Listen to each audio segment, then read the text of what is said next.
he, in my opinion, is bigger, faster, stronger than last year. You know, I think that was kind of part of the reason bringing him back was kind of unfinished business, and we're off to the right start. After bursting onto the scene as a top sprinter, Mind Your Biscuits has continued to prove his versatility at various tracks and distances.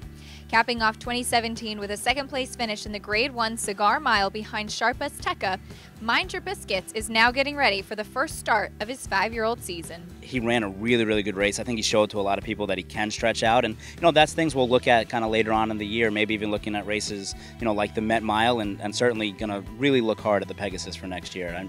I know, you know, obviously a mile and an eighth is asking a lot of him, but we think he can do it, and that's definitely the long-term goal is the Pegasus next year. Well, thankfully, he's relaxed finally.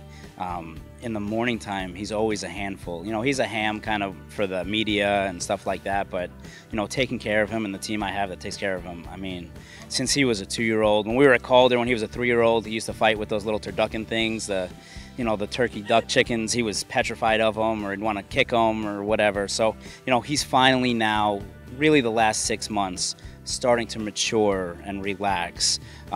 He still means business out there on the track, but he's a lot easier to handle, although this morning he did bite me in the chest, so I still guess he has some fight to him. Jad Summers took over as the trainer of Mind Your Biscuits in 2017, shortly before the horse was victorious in the Dubai Golden Shaheen, giving Summers his first career win as a trainer on the world stage. But that's not all Mind Your Biscuits gave him.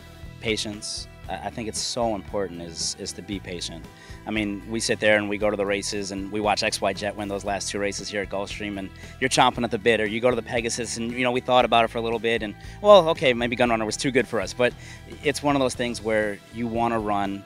He's the prize of your stable. You know, if you're having a bad week or a bad month, you're like, oh man, you know, this horse will help my stats. But at the end of the day, the horse comes first. And you know, he's taught us that if you're patient, if you do things the right way, you let them be themselves. When we ran 3rd in the Breeders' Cup and then got elevated to 2nd in 2016, it was one of those ones where, oh, you're the outsider, the little New York bred that could or whatever, and that was cute. And you know, once he won in Dubai, it kind of escalated him to a new realm.